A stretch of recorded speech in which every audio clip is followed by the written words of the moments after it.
So, yeah, so the Roe versus Wade was overturned 6-3. Oh, it And was. yeah, dude, do you like No, I've been any, chicken farming. go to abovethesun.io. There's a news section that it's kind of how it's supposed to work. I'm just saying. So anyhow, so it's my favorite place for news. 6-3. Of course, no surprises along party lines. And but I would just say broadly, because I'm empathetic, as I'm sure we all are, towards children or whatever, and I can't speak to a woman's body and her rights, and it just, to me, it's a subjective conversation depending on what your foundation is, and you go from there. But at the end of the day, a lot of the divisiveness in the nation, if you just settle it down and let the states choose, and it might not be convenient to own a gun or to have an abortion or to have all the transgender rights or whatever that is, but we live in a country that there will be some states that will be more accommodative and other states that are less accommodative. So I guess would you rather have corruption at the top of the house that tells all the states what to do, or would you just rather have the states sorted out? Like if you want to live in San Francisco or New York City or, Chicago, some of those really, safe areas, then that's your prerogative. But if you're not fond of the way your state is behaving and performing, then you can always move to another state. Moving to another country is a little bit more difficult, especially in this day and age. So I like when things can be decided at the state level. That's my formed opinion. And that's about all I'll say about it, without having, for me personally, as part of Above the Sun, and some of the harder subjects we talk about, for me, I feel like that's as far as I need to take it. There may be some folks that are more passionate about the abortions and all the nuances and where it is today and how it got started, but I'll let the smarter folks talk about more of the historical. But I just like the fact that the states are going to be able to decide, and and we'll see how North Carolina shakes out. There's the bigger issue is, and again, we don't have to talk about it here, is you vote elected officials in and vote elected officials out. Yeah, that all sounds real good in a fair and justice voting system. And quite frankly, I haven't done the hard lifting, but my intuition tells me that I've seen enough of voting fraud that, I wrestle with the validity of my vote or the state's vote. And so there's a trust issue that needs to be overcome. Right. So until we want to start having adult conversations, I can tell you that the planet's going to continue to get what it's getting until we want to have more mature conversations. And so, it's nice to get a bit of light. I trust Dad through the whole process of everything. So I'm thankful that the states are going to be able to do their deal, what they feel led to do as a state. And, and then we all, of course, will bear the responsibility of not only our own decisions, but, those who lead us in the various states and, the country as a whole. So, get your seatbelt on, because we're going for a ride. Yeah, I think we should be willing to, I guess, rejoice in it. Yes. Sometimes, and maybe this is a personal trigger where I've seen disappointed in my life in so many different ways, and it's just, so if I don't, what I used to say is, if I just don't feel or think about it and deny it, then, then I won't get tainted by the outcome of results. So it is refreshing to see a result. But I want to stay focused on the bigger picture, because there's, we're going to have a lot of wins. Some might look like we're not winning, and I don't want my emotions up and down based on, what New York did with gun laws, and again, where it becomes more real, obviously, is at the personal level when, in your town, in your community, something's going on in your family. Right. That's where I think, out of those experiences, really formed opinions, jaded or not, come out of. But to just take a topic and then just wing it. But yeah, the voting fraud is something I'm not happy about, but that's just me.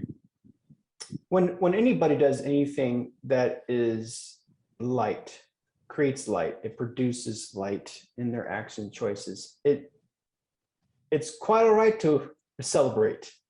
When Yahweh's government is being administered or demonstrated, regardless of the vessel in which it comes, but if it aligns with the heart of the Father for life and liberty, we can absolutely cheer it on.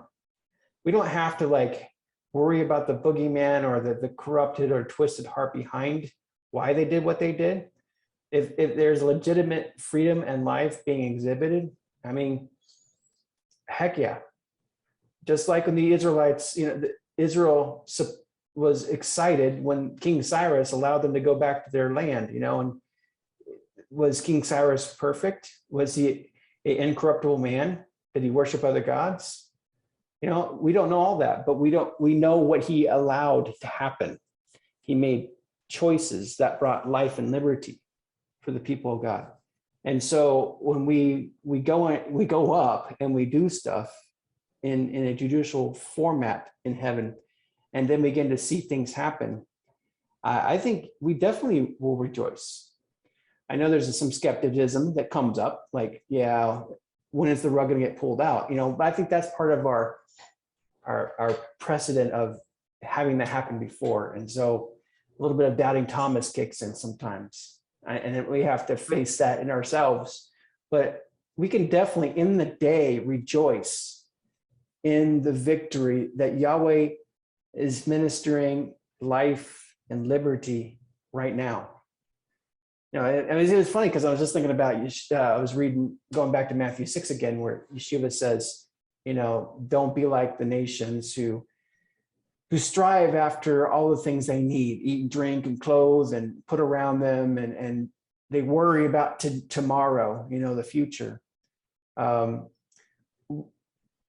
of the skepticism is like, I'm worrying about tomorrow, like as if the left foot going to drop, or is this all fake, And I think we get too spun out, like what's going to happen after this.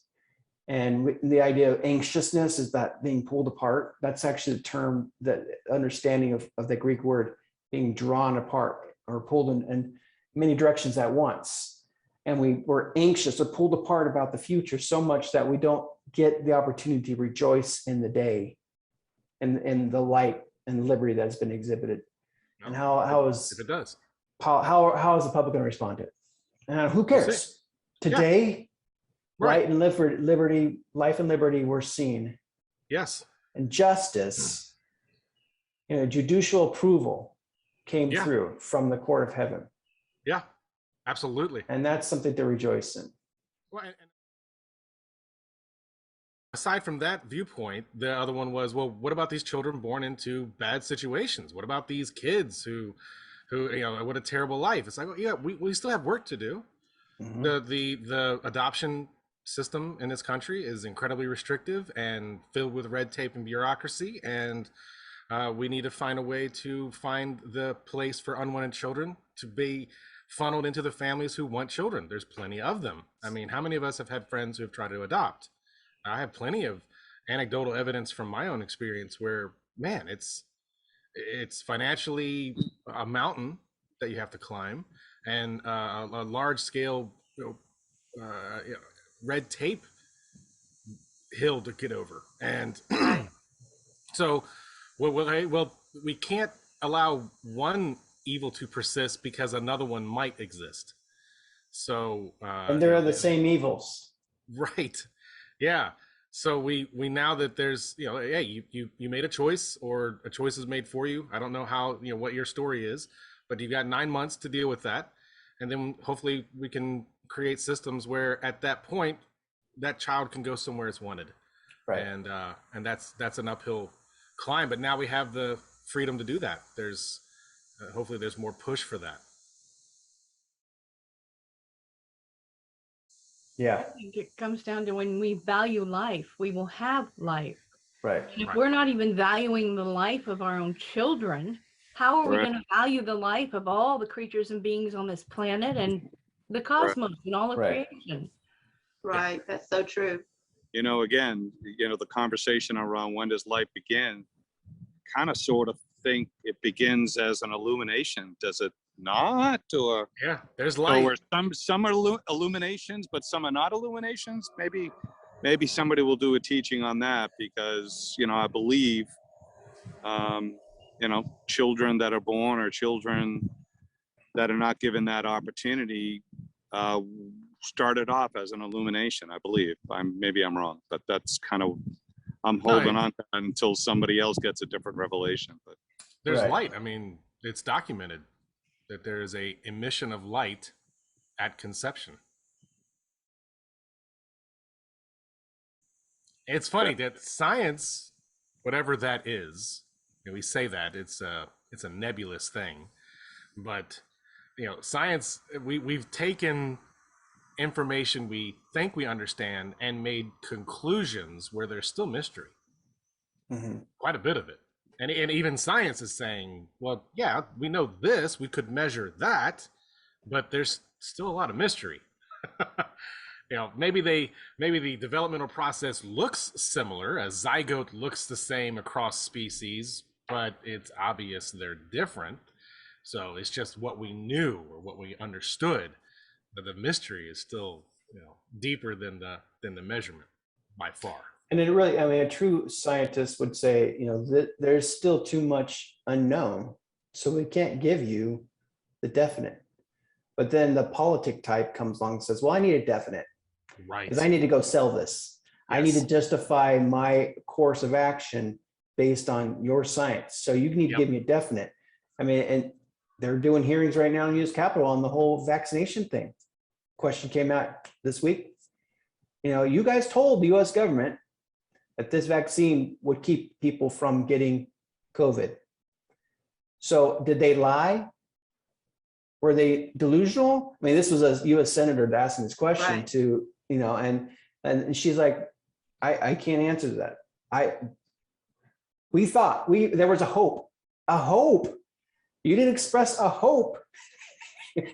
You said it was going to happen. So this is the issue: is you have scientists who are saying in the laboratory saying this may work, but we don't know. Hey, that's good. We'll go and sell that. It's going to work, right?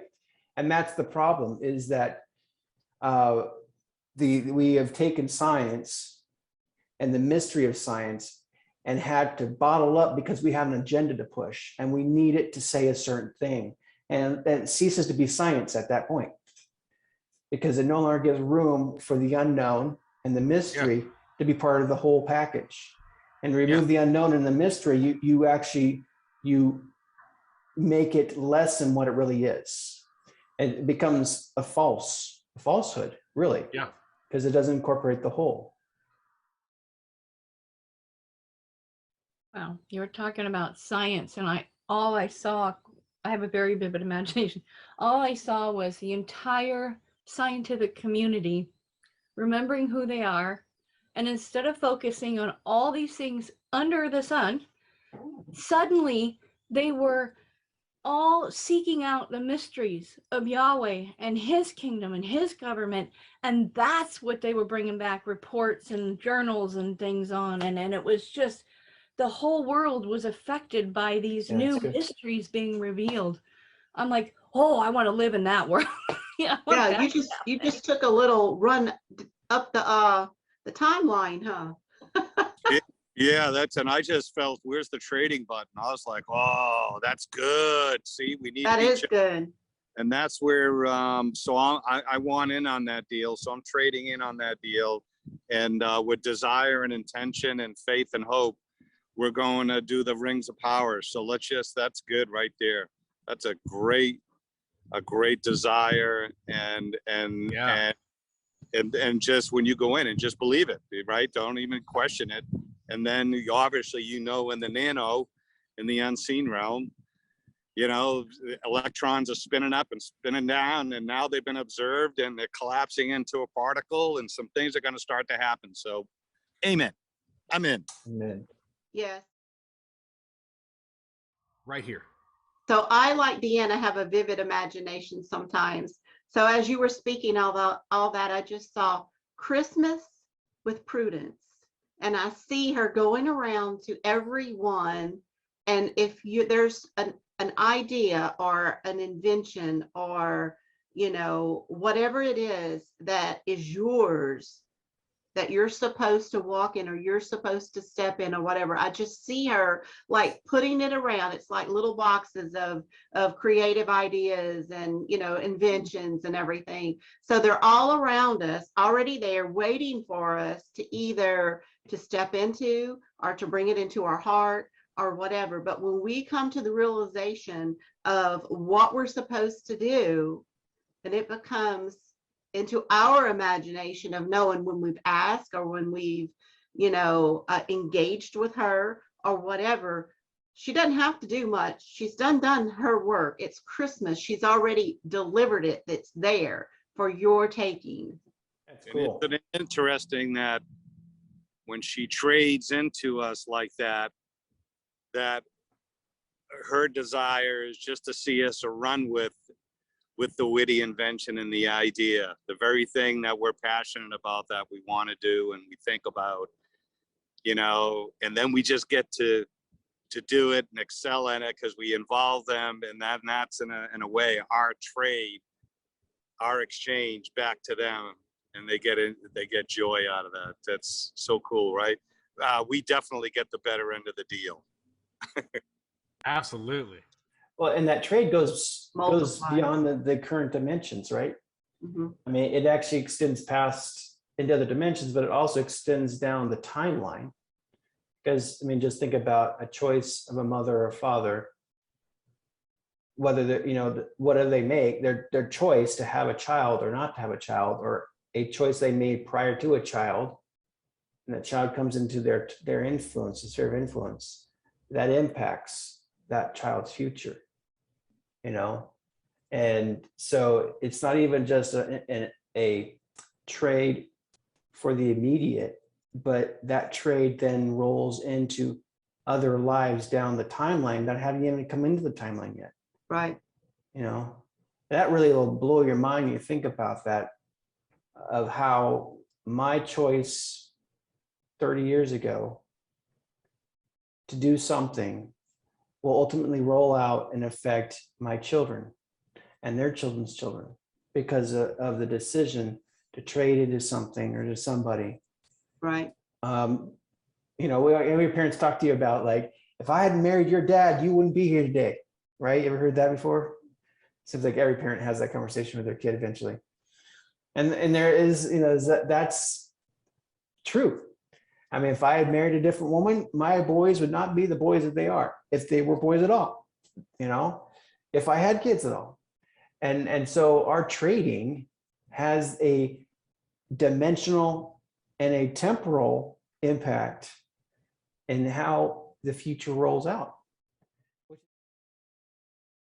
This is what really boggles my mind too. This is a mystery that I'm still working out with the Father, is how do you perceive all the different potentials at one time? You manage all the choices. You know exactly which choices they're going to make, you know, and how do you manage all of that? How do you manage people's future with them being sovereign and making the choices? And to do that times a billion, 7 billion, 8 Right. billion. How do you do that? I don't get it. This is beyond my capacity right now to understand how you can. And this is where faith comes in and say, I just trust you. You know, I made Right. that choice. I leaned into you. You said this was going to happen. It didn't happen. Partly because the other person involved, the other sovereign being involved, decided not to go down that road. You know, and I've got friends, plenty of friends who've had prophetic words. You're going to do this, this, and this, and it required other people to be involved. And those people chose not to be involved in that pathway. And what do you do with the prophetic word? You know, these people like standing there just dumbfounded, like, were you a liar then? Did you not see this? And yet you said this, you know, and that getting that dealing with that prophetic word in a quantum entanglement with somebody who chooses to break that entanglement and do something else, it really works on the faith of someone. It works on my faith. Like, fortunately, I had a grounded relationship with my father, even before I had all this revelation that said, you know what, I don't understand, but I've thrown my hat into the ring in this with you. And no matter if I get all this wrong, if I was wrong, you're wrong, or who's wrong, I'm still going to follow you, because there's nowhere else there's life or freedom but with you. And that was the thing I had to fall back onto in that circumstance, because I had come to the end of my ability to understand how to navigate the sovereignty of individuals, you know, in the midst of the context of Yahweh speaking into my future. And he's speaking about my future in the mix of a relationship with a community of people. And each one of those people could at any moment decide to jump ship and go a different route and act contrary to what sounds like we're supposed to be doing as a prophetic people, you know, and where he's taken it. And yet that's still in the mix. That's still an option. Yeah, I got trouble putting together a puzzle where I know what the picture looks like, much less handling 7.5 billion sovereign individuals in creation. And when you talked about that, it brought up a story. A friend of mine, she said she felt that Yahweh was telling her to go to a specific city. And she got there and realized she had confirmation that she was wrong. It was not where he wanted her to go. She had misunderstood, or something got in the way. And she was sitting in her car like, I'm so sorry that I'm here. I wasn't listening.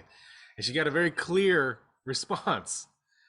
Yes, I meant for you to go somewhere else, but that's not a problem for me, because I have something for you here. Like, yes, you were, but it's not a problem. It's really not a problem. Let me show you what I have here for you. And the takeaway was you can't make a wrong turn in relationship with Yahweh. You can't. It's just like you thought that was the one. You had all the confirmation, and then it wasn't. You know, who knows the details, or I mean, you may, but you know, we can't worry about that in relationship with Yahweh. Listening to Him and engaging with Him, even when we went somewhere that we weren't supposed to, that's still relationship, and nothing is lost. Nothing is lost. Yeah. That's scary for people that have a hard time understanding the all powerful Yahweh or Father. Like the old good Christian saying, he's always in control. You know, oh, don't worry about it, he's in control.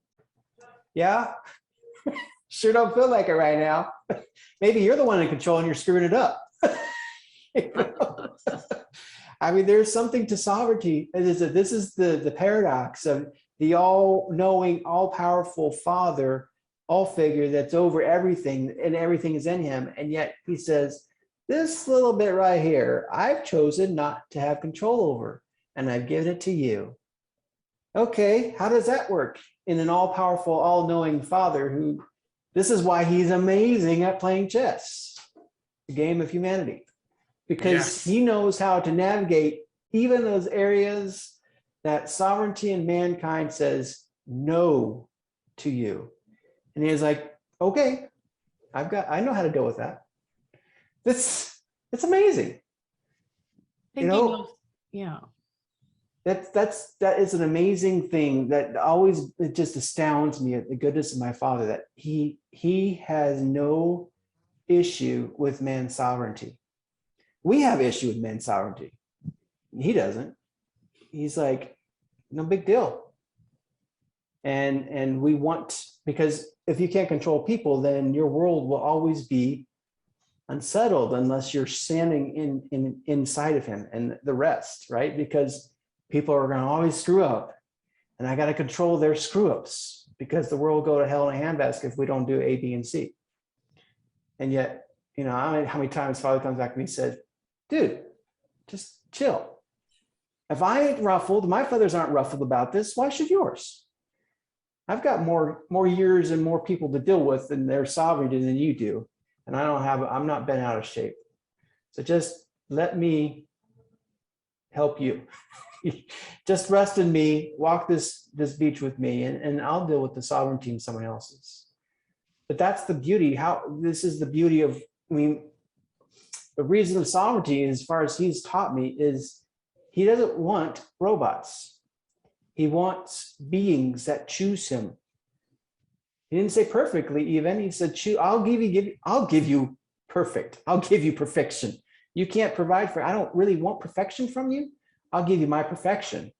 What I want is loyalty. I want people who will, with their sovereign choice, will turn into me gladly and joyfully, and come into relationship with me and create with me out of that sovereignty.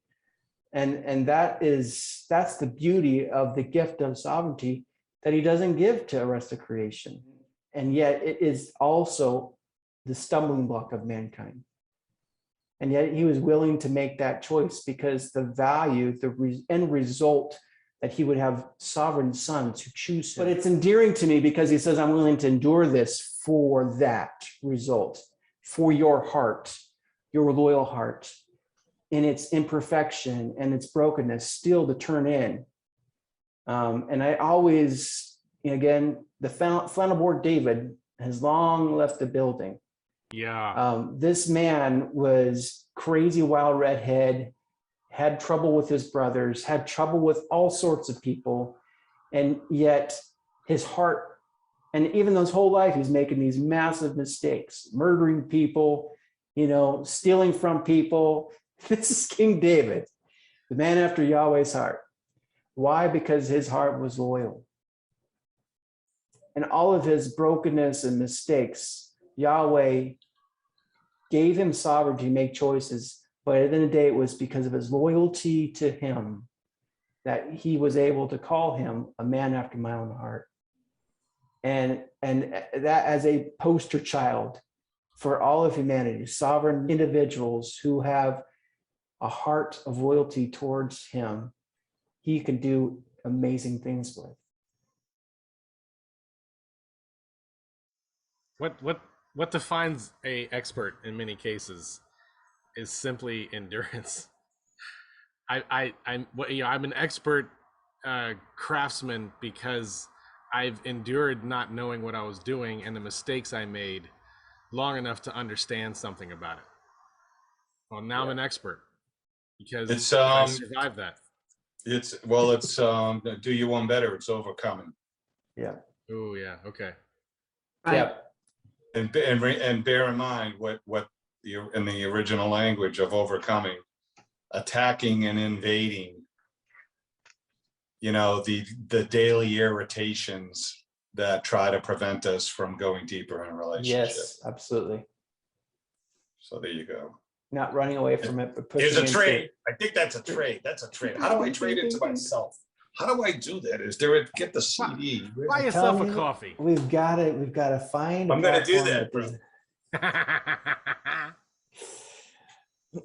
Yes, absolutely. It really is. I've got boys who love to do certain things and hate to do certain things. And bicycle riding is one of those things that it's a nice idea, but they just never, no matter how much I would try to encourage them and get out there with them, they just wouldn't do it. So they're old. I had to let go of the idea that my kids are going to ride, without training wheels at the age of 5, 6, 7. Same with my grandboys. That's strange. They just want to. What's up with it? These kids don't ride bikes anymore. They'll get out and do their little boards or whatever they have, whatever those things are. This week, now the weather's nice. My boys, my second youngest, he's been basically just taking his bike up the hill and just coasting down and using a handbrake to slow down. He wants the feel of going fast, but he doesn't pedal, right? I don't buy that. He's lazy. He's lazy. There's a bit of fear in him too. Get your quadriceps and get your hamstring. Been there, done that. Didn't work the deal. That's the thing I'm saying. Yeah, that's what I said. Do this, and then, yeah, Dad, and then just turns into a heap of crying. I'm like, this is not working. So, but this week, so he uses a handbrake to slow him down, right? This week his handbrake broke. It actually broke off the handlebar. And so I'm like, okay, well, your bike has coaster brakes on it. You know what those are, right? And we explained a little more, refresh his memory. And so I removed the handbrake, took off the brakes off the wheel, the front wheel. And now he was like, we had to start practicing with the pedals to do the coaster brake. So aha, I think we figured out how you're going to learn to pedal, because now you're going to have to use the pedals to brake yourself. And I didn't press anything. This is what you're going to do. And he went to the hillside and he started learning how to use the coaster brakes. And then he's like, Dad, I just started pedaling. Good job. So I think by the end of the summer, this kid will be running around, pedaling his bike, because he was unable to use the handbrake anymore, and he was forced to start doing the pedals. But he had to get over some of the falls and the pitfalls internally, and want to press in and overcome this obstacle. And it was like, no matter what I would say or do prior to that, he would just not desire to overcome this. He would just put the bike away and go do something else. But the right circumstances, the right environment, it clicked, and overcoming didn't seem like an impossibility. We all learn differently and at different times and different ways. I'm just going, yeah, that whole bike riding visual is just like, that's every one of us. We're all like that. That's Father going, I'm trying to show you something. We're like, nope, not going. I'm not ready. I'm not going there. I don't know about that. I don't want to do that. I'd rather do this. I'm comfortable in this. Yeah. Yeah. I'm not pedaling that bike. I'm not doing it, Dad. Dad, I'm not doing it. No. Fix the brakes up here. No, Yeah. I'm not, no. Yeah. Exercise, it hurts. I sweat. Yeah. Yeah. It does hurt. Yeah, that's kind of the idea, bro. Yeah. The discipline okay. behind it. Well, I can tell you this won't hurt all I want. But until you experience it, it's just believing what I say. Right. You're not internalizing it. You know, I can tell Well, my listen daughter, to John Cougar Mellencamp and just get it to hurt so good. I don't That's know right. what else to tell you, kid. It does. Well, then, and your threshold of pain and his threshold of pain Yeah. are completely different. It didn't hurt Very. me. That's right. It don't hurt so good. I disagree. Yeah. But and enduring that, you know, I cannot tell you where your limits are. Mm-hmm. You know, you have to decide that.